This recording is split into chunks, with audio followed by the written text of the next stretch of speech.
Hi, my name is Eric Anderson, and I'm sitting with Dr. Catherine Giles. Dr. Giles has been a clinical psychologist since 2003.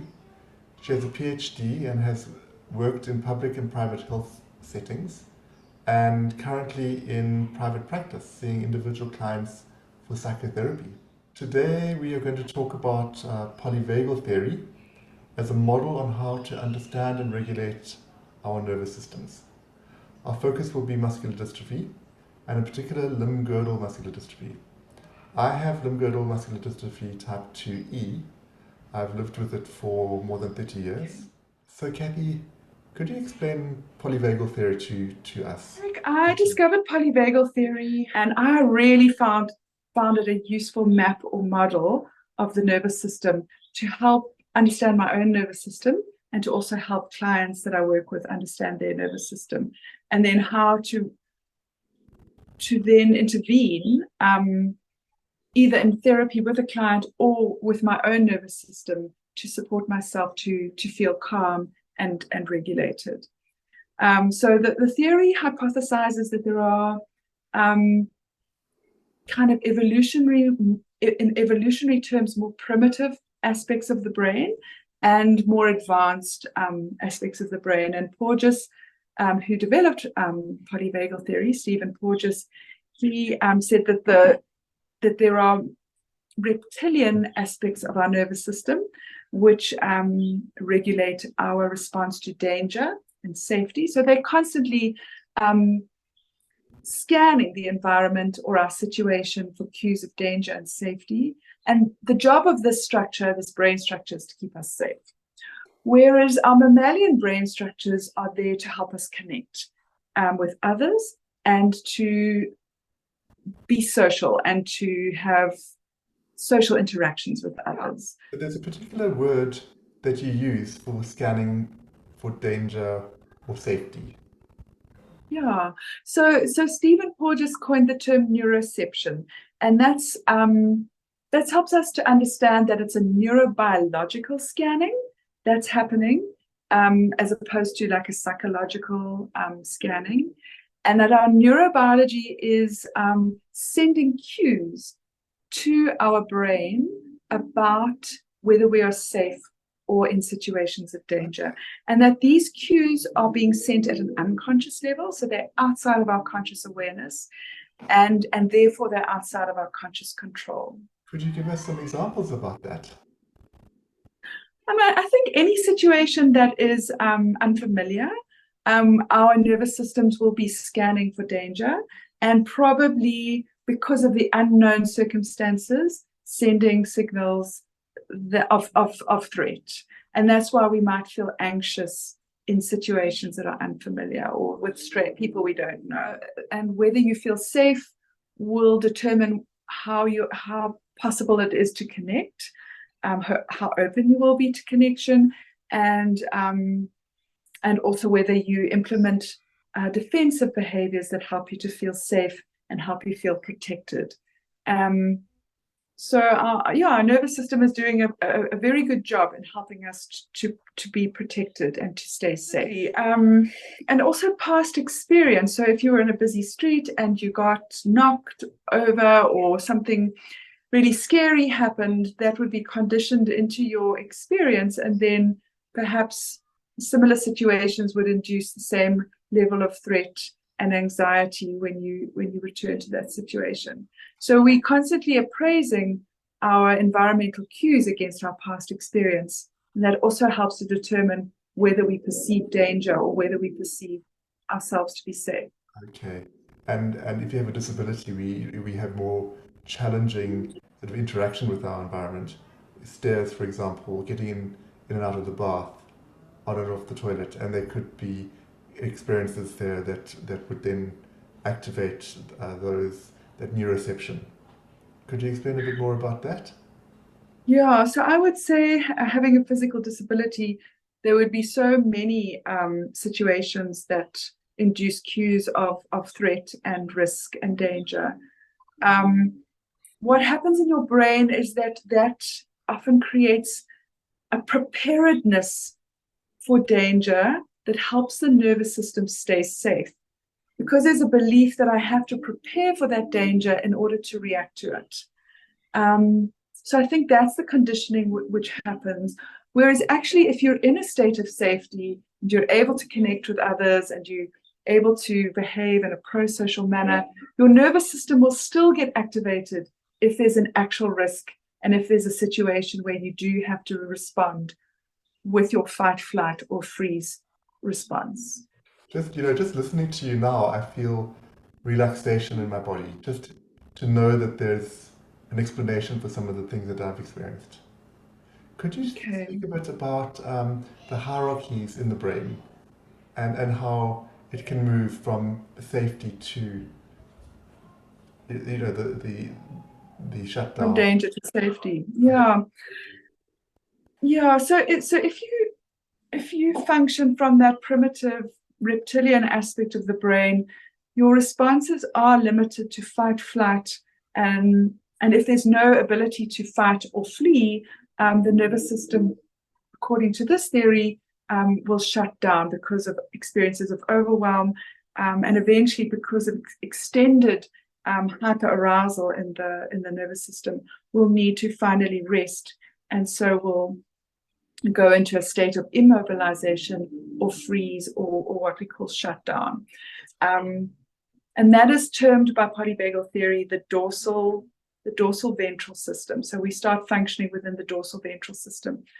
So within this state, there's often no access to connection, to experiences of safety, and we often experience hopelessness, helplessness.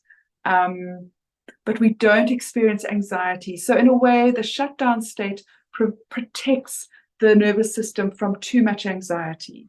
But your responses available to you are very, very limited within these aspects of the brain. There's no possibilities of creative problem solving and problem solving through connection. Also, when we shut down to fear, we also shut down to other more positive feelings like hope and love and joy. And so it can activate a depressive condition in the person. When we're in fight or flight, the nervous system is activated to respond. It's mobilized to respond more actively. And here we have our more active states of fear or terror. But if we move into connection and safety and the mammalian brain structures, here we can move into higher cortical functions, more complex and diverse cortical functions and responses, problem solving, creativity, and more expanded understandings and perspectives and awareness is available from this perspective within this brain structure. So I'm sort of seeing in my mind's eye a slope that goes from this state of connection, this advanced brain state, down through this parasympathetic state of fight or flight, and then we go into dorsal, which is freeze and immobility. Is that accurate? Okay, and then Yeah. that all comes via neuroception, an unconscious sort of perception of danger. Yes, I think you can. What we want to talk about is how we can consciously connect with our nervous system and help our autonomic nervous system and reptilian brain to regulate into our more ventral vagus system. So we can consciously start to interact with our nervous system so that it's not always completely unconscious. And we can become consciously aware when our nervous system is triggered into fight, flight, or freeze, and then help our nervous system to determine, is there an actual risk here, or is this based on my past experience? And can I perhaps regulate back into a state of safety? And also to help your nervous system, if there is an experience of danger, to self-regulate back to peace and calm after that experience is over. And then just to comment that state of immobilization is a psychological immobilization. It's not a physiological one. This is so interesting. For my sort of more than 30 years of living with limb-girdle, I've gone through periods of emotional apathy and immobility, which is not due to fatigue. So could the theory explain this? Yeah, I mean, for me, in a practical way, in a functional way, polyvagal theory really helps to understand these shutdown states, where people withdraw into themselves, where they disconnect from others, disconnect from things they enjoy, activities that are supportive and resourcing. And it's really a state of having to just preserve and survive. And so, we need to honor that survival instinct in the nervous system and then support it, that you don't just stay in those protected survival states. Yes. And it will brings you back into the higher cortical function. Exactly. Yeah. And this is So really, we don't want you to give into those states of overwhelm and survival and protection. yes, so muscular dystrophy is a degenerative disorder, and I find myself wanting to stay at home, not go out. I guess this could be an explanation for, um, wanting to stay at home and being in the shutdown dorsal state. And actually, what is needed for co-regulation, as I understand it, is actually, going out and connecting with my friends. And doing things you enjoy again, for sure. Yeah. I mean, I think the degenerative aspect of muscular dystrophy in itself induces an overwhelm in the nervous system. Often we need to mobilize an ability to act in order to do something to keep us safe. But the condition doesn't have a cure. There are ways, I think, to support your body to be stronger. And so that would help the nervous system in terms of mobilizing a response or a reaction to the situation.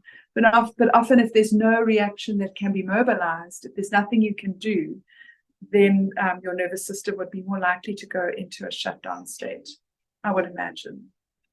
I was sitting in the kitchen yesterday, and it was a very windy afternoon, and the door slammed really hard. And you know how you would usually jump, but I didn't. I noticed that I froze. Could that be an example of this? Yeah, I mean, I think it's what you're describing is the ability to become more aware of your autonomic nervous system and how it's reacting and how it might have become conditioned over time.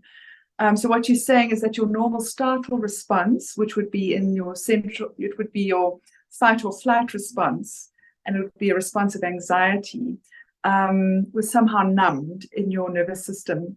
And so you noticed that did you notice that you froze physiologically or psychologically? How did you experience that I noticed freezing? yes, I noticed that I froze physiologically.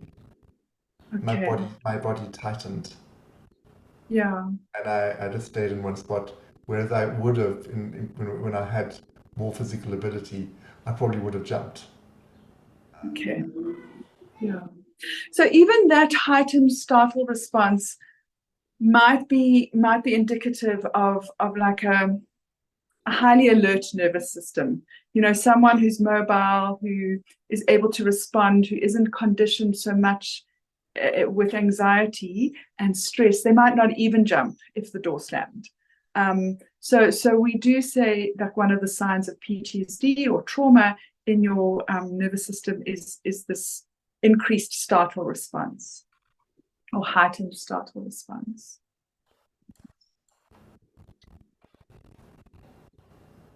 So what would I do to co-regulate and move out of this dorsal state?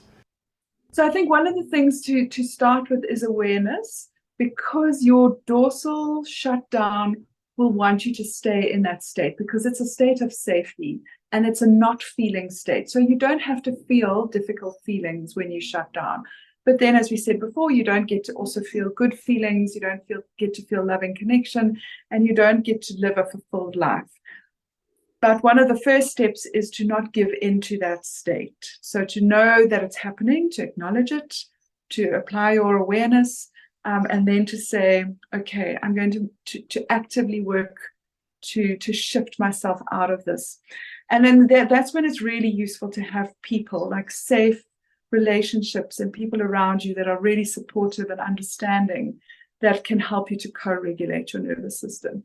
So immediately you are in a connected relationship that is a safe relationship, your nervous system will come out of that shutdown if you can allow yourself to open up to a kind of vulnerability, I guess, and connect with someone. And people in relationships also help us to hold difficult feelings. So when you're moving out of that dorsal shutdown, you're moving through activating the fear in the sympathetic nervous system. And to move through that fear can be very difficult, to actually feel the fear. And that's when it's really nice to have someone to support you through that experience of fear. So the danger would be starting to move out of dorsal into the parasympathetic mobilization again. You would feel the fear and anxiety, which may actually put you back into the dorsal shutdown. Yeah, it's so you're moving through sympathetic, not parasympathetic. So your parasympathetic experience is one of safety and rest and relaxation. So moving into your sympathetic mobilization of fight flight, yes, I would imagine you would start to feel the fear that you're trying not to feel when you go into shutdown, or and that's why I think support is really important in being able to not shut down. So the shutdown state is an unsupported one where our resources and our personality strength is depleted.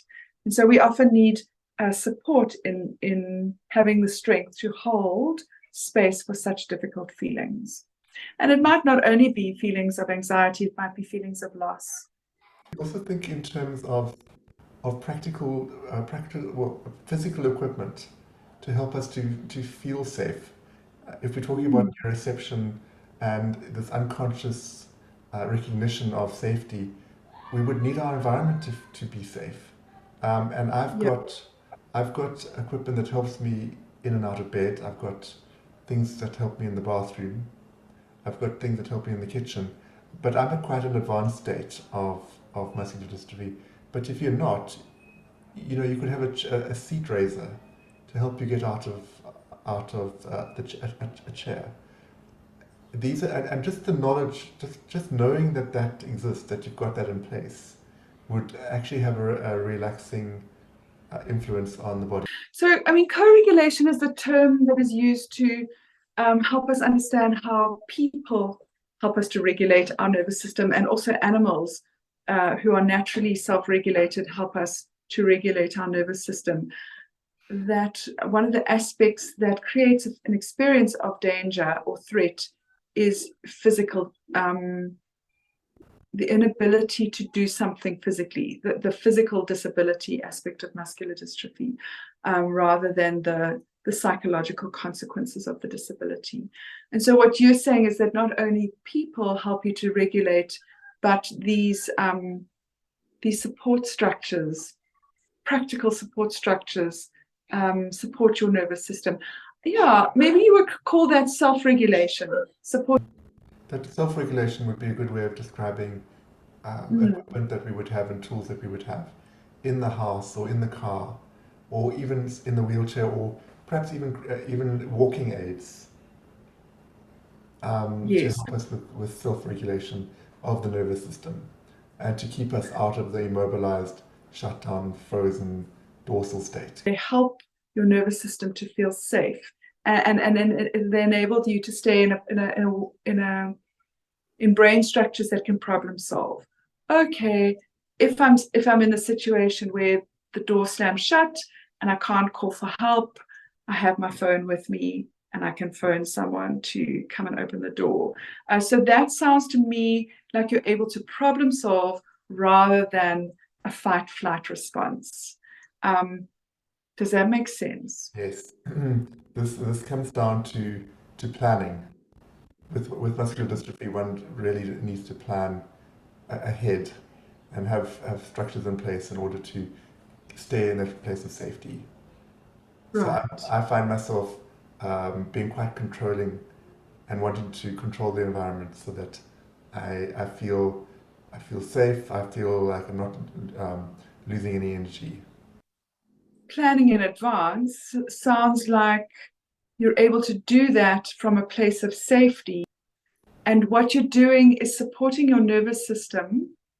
If you, in a future date, are in a place where you are overwhelmed, like you're locked in the bathroom and there's no one in the house and everyone's gone out, you know that that's going to be super stressful for you, and your anxiety is going to be overwhelming, and that you're going to go into a shutdown state because you can't mobilize any kind of reaction to that situation without that planning.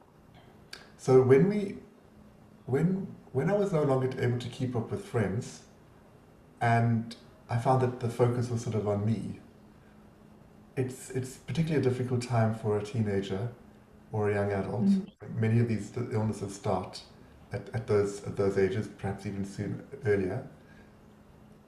How does this affect our social functioning? Can polyvagal theory help explain just that needing to belong, and this extreme discomfort that one would experience? Hmm. I mean, Eric, I think the polyvagal theory helps us to understand how we wire to connect and belong. That's a natural aspect of being human. It's an intrinsic to being human. Um, and if we feel different, especially during adolescence, it can threaten that experience of belonging. And I think, on some instinctual level, it does create experiences of threat if we don't belong to the group, if we're not accepted by the group. I think, again, it's useful to have someone, a therapist or a friend, or a safe relationship where one can feel vulnerable to work through those difficult feelings without shutting down. And to start to then, as an adult, depends on which developmental stage you are, but at any stage, you have that capacity to define yourself as whether you're acceptable or not. And I think all human beings go through that anxiety. Am I accepted? Am I acceptable? Am I worthy? Am I not? And your individual story will just feed into those common human stresses and vulnerabilities. So let me just share this.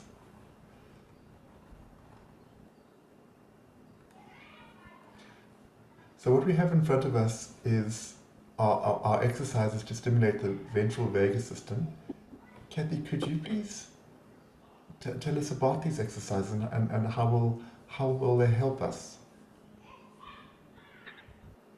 So there are ways to help us, I guess, intervene with our own nervous systems and bring ourselves out of your sympathetic nervous system activity that characterizes your dorsal shutdown state or your fight flight response, and to bring ourselves back into an experience of safety. So we can create experiences of peace and safety within our nervous systems or within ourselves through practices, and the more we practice those things, the more we strengthen that ability within us. So music, listening to music, Yeah, yeah. just looking at these are definitely things that most of us, I think, can do with muscular dystrophy, despite physical limitations. Okay, for sure. So all of your meditation and breathing practices and spiritual practices will generally strengthen that ability to, or that capacity for self-regulation and parasympathetic nervous system activity, or what is called being in your ventral vagus system. And as discussed, this state is enabling us to actually problem solve better. So our safety in these states is increased rather than decreased. So breathing out longer than you breathe in as a practice, breathing into the belly and pushing the belly out, that activates the vagus nerve or stimulates the vagus nerve. Chanting and singing, those are all They all stimulate the vagus nerve, which is thought to run behind the vocal cords, and that also brings about states of parasympathetic nervous system activity. Listening to music, experiences of physical touch is very soothing. As we've said before, these safe relationship connections. Movement might be difficult, but even looking out the corner of the eye, we said earlier that the vagus nerve is also connected to the eyes. So if you look out of the corner of your eye for longer than 30 seconds, you will start to experience a relaxation state moving through the body. Animals are naturally self-regulated, as we said before, and because of what is called co-regulation, your nervous system will start to map onto their nervous system, and you will start to, through neuroception, feel more self-regulated. Heart math is a particular heart breathing exercise. It's got a lot of scientific research that supports it, and through creating coherent heart rate variability, we also send information to all of the aspects of our nervous system and all of our psychophysiological system of peace and harmony and balance and freedom from stress and ease. You can also, if you're very naturally talented at visualization, you can also create memories and remember situations of safety, or create experiences of safety by thinking about people who help you feel safe. Even those imagined or visualized memories or invented experiences will tell the nervous system that you're safe. So you can also do that. Yeah, any questions, Eric? Well, really just knowing that there are tools out there, and there's a theory such as Polyvagal that can help explain a lot of what I've been experiencing in my life, and a lot of what I've been seeing and experiencing with other people, especially some of our members with the Muscular Dystrophy Foundation. It's really helpful to know that there's something I can do. There's planning ahead to remain feeling safe.